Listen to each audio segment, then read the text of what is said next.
Welcome everybody to our podcast. We're here in Zurich at the Kusnacht Practice. My name is Melissa Nobile. I'm a psychologist and I'm really excited to have Dean Gustar here as my guest. He's our clinical operations manager as well as an addiction specialist. Hi, Dean. Hi, Melissa. Welcome.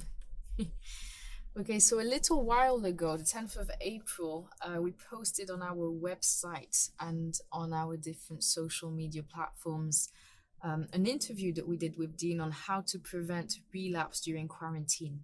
And following that, we got a lot of questions from our readers. So for this podcast today, the topic is going to be relapse prevention in addiction. So we'll start with the first question that someone sent in, and it was, what does it mean to relapse and why do addicts relapse? Let me just start by talking about the word addict. Mm-hmm. I prefer in a clinical setting that we use terms like people with substance use disorder or alcohol use disorder. I think the term addict can be, it can have connotations and stigma attached to it. And one of the things that I always seek to do is to try and strip away the shame and the stigma from dependency. So I certainly think that in a professional setting, we shouldn't be using the word addict. It is used in 12-step meetings when people describe themselves, but professionally, my own personal opinion is to use those other terms. But I've gone off piece there to get back onto the actual topic of the question, What does it mean to relapse? What does it mean to relapse? Relapse is a term that's used in all areas of medicine, not just in substance use disorders and alcohol use disorders. It basically means to revert back to a previous state after a period of recovery. Right.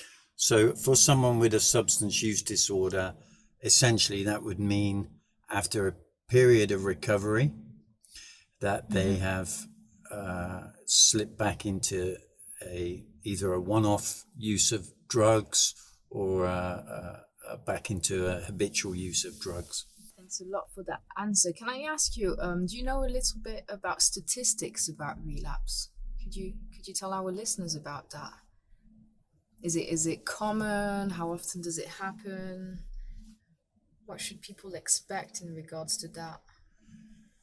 There's many different studies. There's a lot of statistics, but I'm just gonna talk more broadly without talking about numbers, because, like we said in the first question, changing behavior is very, very difficult. Yes. So one of the things that we can expect is that people are going to relapse on their recovery journey. Mm-hmm. So it should never come as a surprise to anybody, to professionals, to clients, to families. It's a very, very difficult thing that people are doing. And if you spoke to people who have some long-term recovery, there would be very, very few of them that decided one day to stop and then never ever used again. Yeah. Because it is a rocky road. So there's lots of statistics about relapse, but I would say it's something that we need to plan for, to accept, and for people to understand that this is a part of the journey. Mm-hmm. The relapse is not the end of the recovery journey. It is a learning experience for the client. Okay.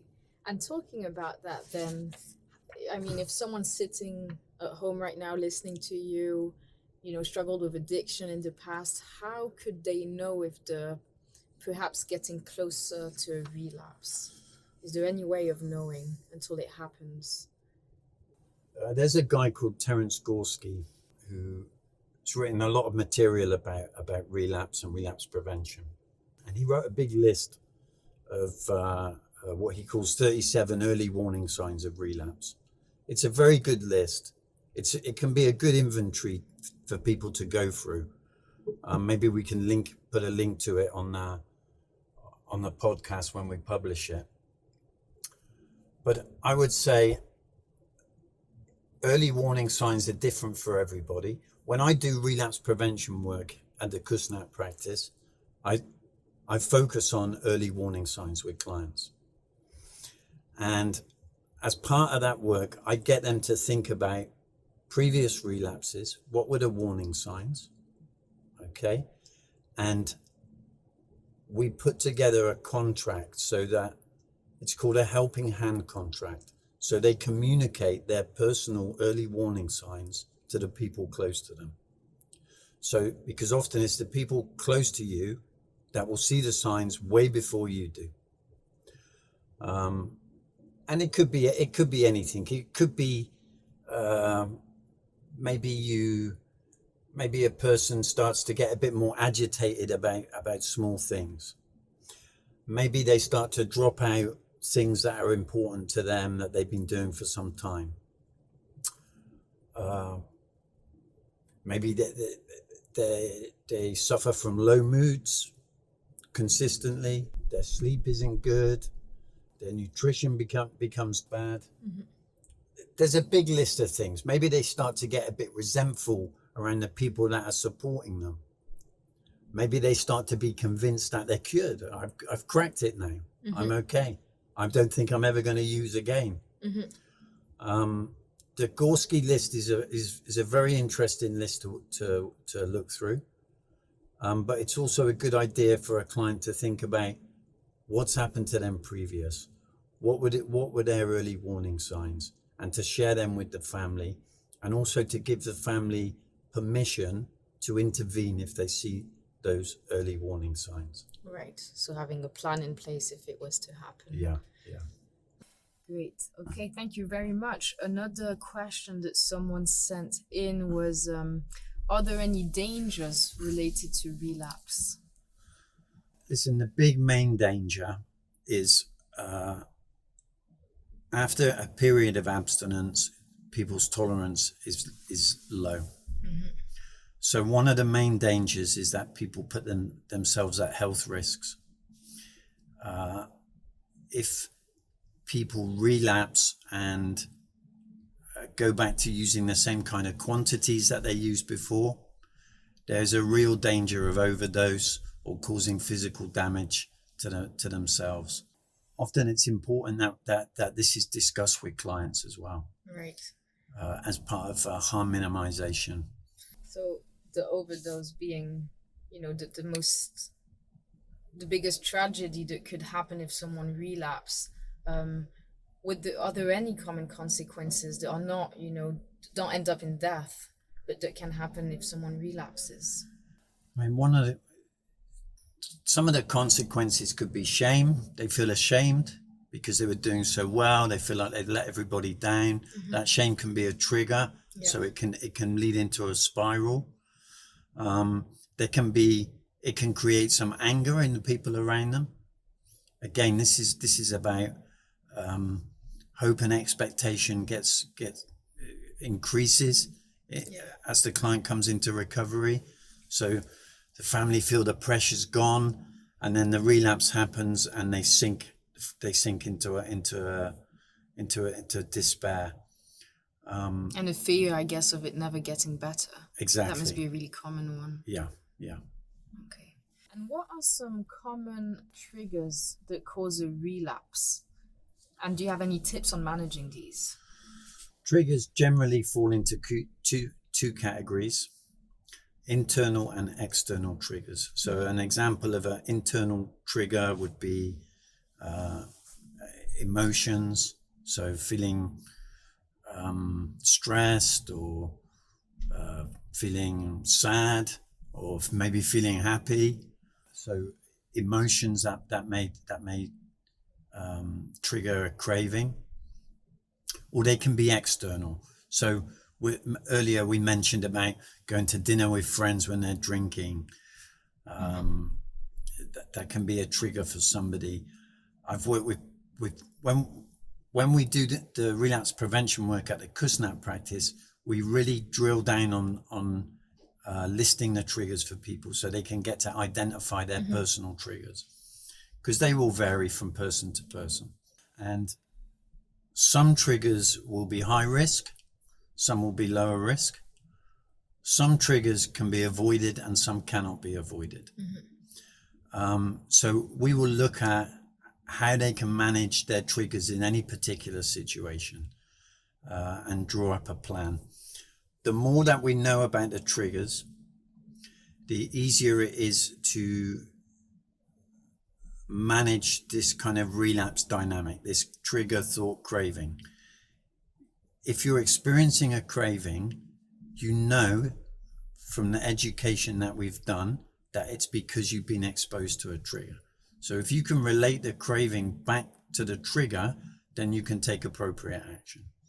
Okay, it's really interesting. And that probably answered in large part any tips on managing these triggers. It's trying to identify them, right? Yeah, like I said, some can be avoided.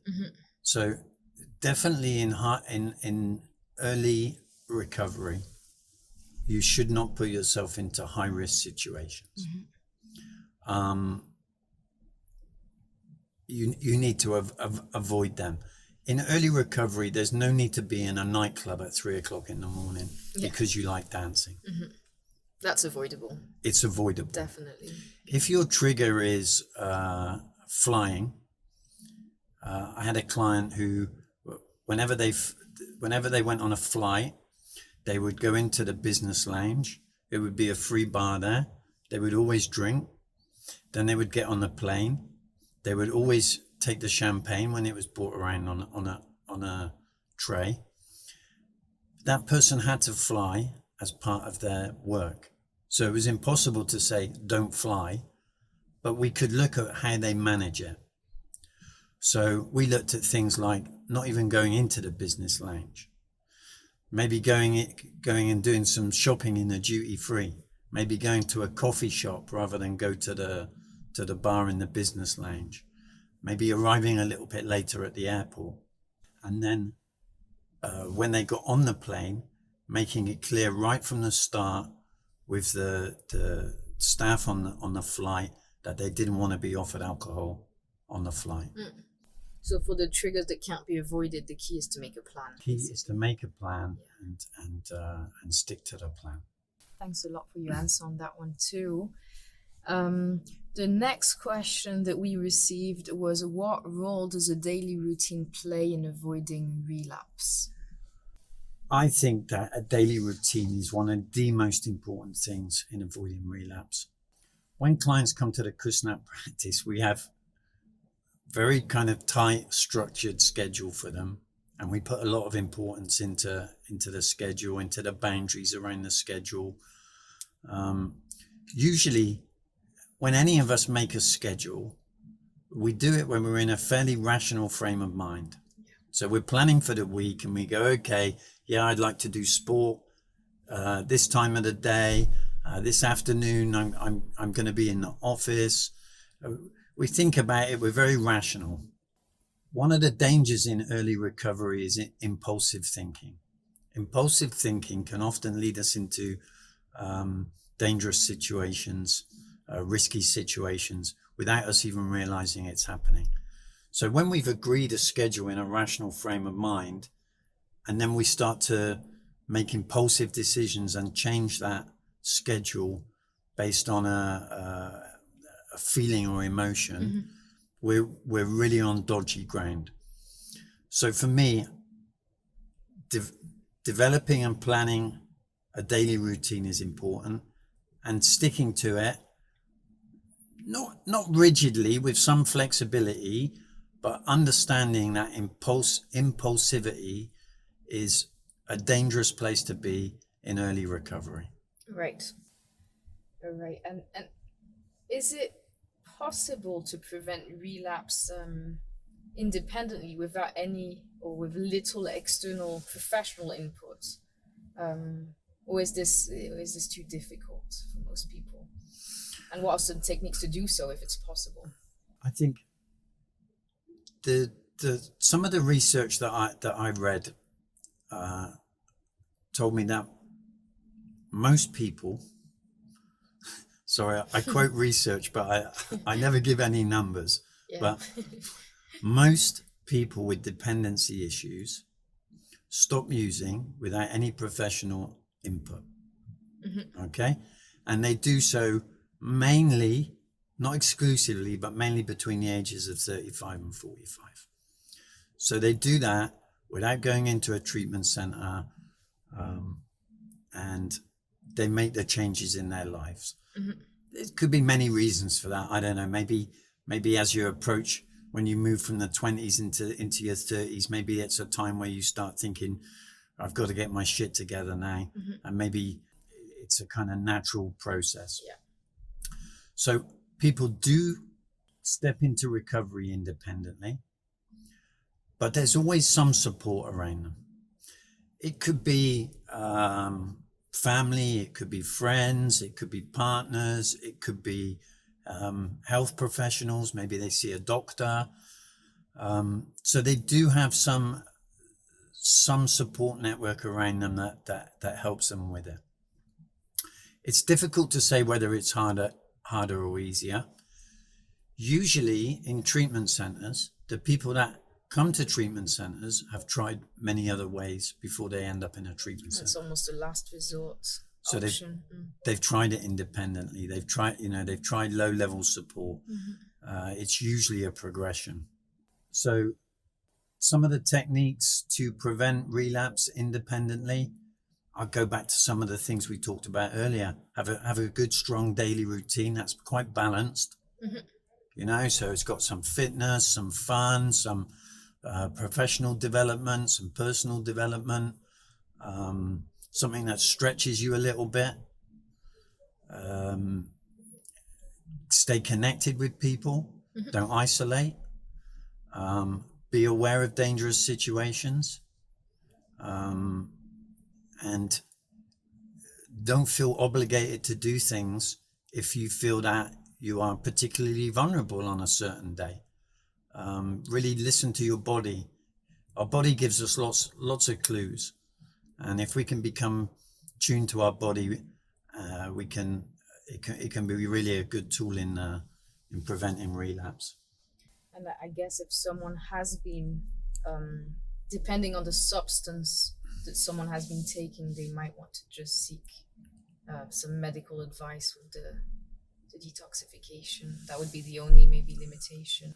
I think for people who are actually making the step from dependency to recovery, however they define that, it's really good to get some medical advice, because it can be very dangerous to, let's say for instance, alcohol. It's probably the most dangerous substance to go from drinking very heavily to stopping overnight. It can lead to seizures. It's very dangerous. So some medical input is essential. And right now, when May 2020, we're still going through this pandemic with the coronavirus, which has probably caused a lot of disruption in the day-to-day plan of many people in recovery. Would this be potentially pushing some people closer to relapse, or what would be the challenges of this pandemic is causing to people in either early recovery or in recovery? I mean, one of the challenges is this kind of being connected. When people are actively dependent on either alcohol or drugs or gambling, or they become very isolated. And one of the things that happens naturally as people step into recovery is their world grows a little bit. They become a bit more connected. They start to need other people more. And this is a really good thing. So it's definitely been a challenge that people have had to isolate. Maybe their support network is not quite so easy to reach. Maybe it takes a bit more effort, or that kind of face-to-face connection isn't there. Maybe they're on their own for large periods of time. So it's really important to use all the technology that we have around us, the internet. I know that a lot of mutual aid meetings are available online. There's lots of support that's out there. People can stay connected with family with things like WhatsApp and Skype, and that's really important. Yeah, It's to keep that important connection. to keep that connection. All right. And maybe that could link to the next question that someone actually asked. It's, if I see a person struggling, how can I help? There's a loved one of someone listening right now and they're seeing, okay, they don't seem to be doing too well. What could they do to try and ease the situation? I think just stay connected with them. Strip the judgment out of the connection. I'm going to tell you a story about somebody who was struggling with a brother that was using drugs. Okay. And this person said to me that he used to go and see his brother. His brother was using. He would either get very angry with his brother because he was really sad, really, but he didn't know what to do. So he would kind of shout at him and try and kind of push him into change. And he was talking to me about it. And I suggested that maybe he change his tack a little bit. Just put the issue of the drug use to one side and maybe just focus on something else. Just go and see him. Ask him, has he got everything? Has he got enough food? Does he need any money? Has he got support? Is there anything you can do for him? Focus on his self-care rather than try and make judgments about his behavior. This is really important. If somebody starts to feel judged, it's not going to do them any favors. It's just going to increase tension in the relationship. So I would reach out to these people and focus more on the practical stuff, the emotional support, and open up a dialogue with them. Maintaining the connection. Maintain the connection. And then, if you maintain that connection, then one day there's a chance that they may say, I really want to do something different, but I'm not sure, how do I go about it? Then you've got some motivation there. All right, so we're going to get to the last question here. We've talked a lot about relapse prevention, since this was the topic of this podcast, and I get to work with you every day and witness how your work here at the Kusnacht Practice helps our clients. But could you tell our listeners what actually is relapse prevention therapy? And is this an effective method to avoid relapse and avoid temptation? It's more education than therapy for a start. It's really education and helping people understand what the process of relapse is all about, how they can intervene at different stages, how they can take some control of their life. It's really a lot of psychoeducation. It's also about involving the family as well, so that the family understand about relapse prevention. We really try and take the guilt and shame out of it. We try and help people to understand that, like I said earlier, often relapse is part of a recovery process. Take away the stigma.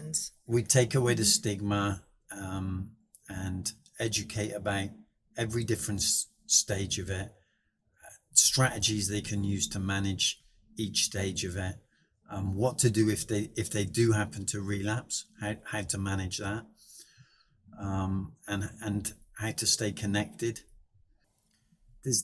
Part of this question is there an effective method to avoid relapse and avoid temptation, which is It's quite a difficult question there, but there's one thing that I want to say. I kind of alluded to it earlier. Often we put ourselves into dangerous situations because we feel obligated. And one of the things that I try and teach people in relapse prevention is that recovery comes first. So this is quite a strange concept for people. So if you say to people, okay, what's the most important things in your life? They might say, well, my children, my wife, my career, my family. And if I try and teach them that they need to put their recovery first, because if they put their recovery first, all the things that are below the recovery will be first class. I guarantee it.